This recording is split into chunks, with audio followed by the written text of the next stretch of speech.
Friends அது மும்பைக்கும் கேகேஆருக்கு match நடந்துச்சு. So அந்த மேட்ச்சை நீங்கள் பார்த்துருப்பீங்க. செம்ம மேட்ச். ஃபஸ்ட் இன்னிங்ஸில் கேகேஆர் 221 அடித்தாங்க. பட் 221 அடிச்சு திருப்பி வந்து மும்பை வந்து வேர்ல்டு ரெக்கார்ட் சேஸ், அதாவது இதுக்கு முன்னாடி வந்து 219 தான் ஹையஸ்ட் சேஸ் இருந்துச்சு. அதை வந்து இந்த வாட்டி பீட் பண்ணி 19.1 ஓவரில் 221 அடிச்சுட்டு திருப்பி அசால்ட்டாக சேஸ் பண்ணிட்டு போயிட்டாங்க. முக்கியமான விஷயம், ரோஹித் சர்மா வந்து செம்ம ஃபிட்டாக இருந்தாலும் அவர் செம்மையாக விளாண்டாரு. 78 38 பாலுக்குள்ள ரயன் ரிக்கெட் 50 போட்டார். ஸோ வந்தவங்க எல்லாருமே வந்து நல்லா கான்ட்ரிபியூஷன் பண்ணால ஈஸியாக மேட்ச் முடிஞ்சு போச்சு. கேகேஆர் வந்து சொன்னால் பேட்டிங் சூப்பராக பண்ணாங்க, நான் அக்செப்ட் பண்ணிக்கிறேன். பேட்டிங் வந்து நல்லா ஸ்ட்ராங். அப்புறம் இன்னும் ஒரு 30 ரன் சேர்த்து அடிச்சிருந்துருக்கணும். கடைசியில் வந்து பும்ரா வந்து கொஞ்சம் கட்டுப்படுத்திக்காப்புல. இருந்தாலும் வந்து 221 நல்ல ஸ்கோர் தான். பட் பவுலிங் சரியில்லை. வருண் சக்கரவர்த்தி என்ன சொல்றதுன்னு தெரியல. இந்த வருஷம் வேர்ல்டு கப்ல இருந்தே எல்லாருமே கணிச்சிட்டாங்க. எல்லாரும் நடிக்க ஆரம்பிச்சிட்டாங்க. டேரெக்டாகவே ஒன்று அட்டாக் பண்ணி அதை காலி பண்ணிடுறாங்க. 4 ஓவருக்கு 50 ரன் மினிமம் கொடுக்குறேன். முதல்ல 4 ஓவருக்கு 20 ரன் கொடுக்குறதே பெரிய விஷயமா இருக்கும். இப்போ இந்த அளவுக்கு அடி வாங்குற நீ சரி, நீ கண்டிப்பாக சீக்கிரத்திலே வந்து உன்னுடைய ஒர்க்கிங் ஸ்டைலை மாற்றணும். கண்டிப்பாக ஏதாவது புது வேரியண்ட்டை கொண்டு வரணும். இல்லை கண்டிப்பாக நீ மாட்டிப்பேன். ஸோ இந்த மேட்ச் அதே மாதிரி முக்கியமான விஷயம்னா ரகாடே இன்ஜுரி ஆயிடுச்சு. ஃபீல்டிங் பண்ணும்போது வைஸ் கேப்டன் ரிங்கு சிங் தான் வந்து ஃபீல்டிங் வைஸ் கேப்டன் பண்ணிக்கிறாரு. ஸோ அவருமே வந்து கொஞ்சம் கரெக்டாக வந்து ரொட்டேட் பண்ணலைன்னு நானும் சொல்லுவேன். கேட்ச் 2 கேட்ச் ஈஸி கேட்சை விட்டாங்க. அதுக்கப்புறம் ரிங்கு ஒரு கேட்ச் நல்ல கேட்ச் பிடிச்சாரு.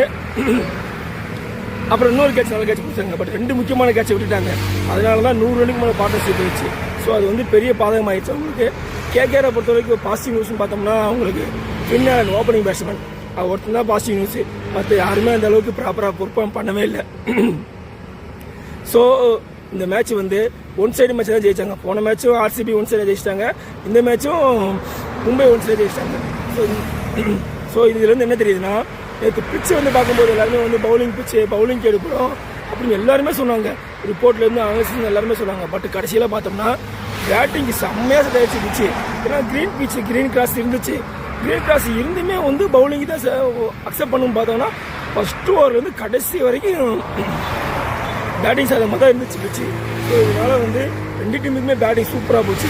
பவுலிங் யார் பெஸ்ட்டாக போட்டாங்களோ அவங்க வின் பண்ணாங்க. லாஸ்ட் 4 ஓவர் வந்து பும்ரா வந்து ஃபர்ஸ்ட் இன்னிங்ஸில் கட்டுப்படுத்தினால 250 போடாமல் முடிச்சிட்டாங்க.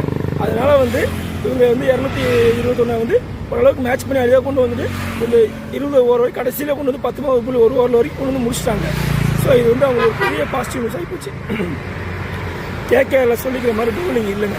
க்ரீன் ஏன் ஓவர் போனோன்னு எனக்கு தெரியல. உங்களுக்கு தெரியுமா? க்ரீன் நல்ல பவுலர் தான். கேட்டால் வந்து ஆஸ்திரேலியாவில் வந்து அவருக்கு வந்து பவுலிங் ஃபிட்னஸ் வந்து அலோவ் பண்ணிட்டாங்க. 25 கோடி கொடுத்து எடுத்தவொன்னே இன்னும் பவுலிங் ஃபிட்னஸ் அலோவ் பண்ணா என்னங்க அர்த்தம்? சாரி ஃப்ரெண்ட்ஸ், எனக்கு கொஞ்சம் ஹெல்த் இஷ்யூ, தொண்டை கட்டிக்கிச்சு. அதோட தான் பேசிக்கிட்டு இருக்கேன். தப்பாக நினச்சிக்காதீங்க. என்னோட வாய்ஸ் இப்படி இருக்குண்டு.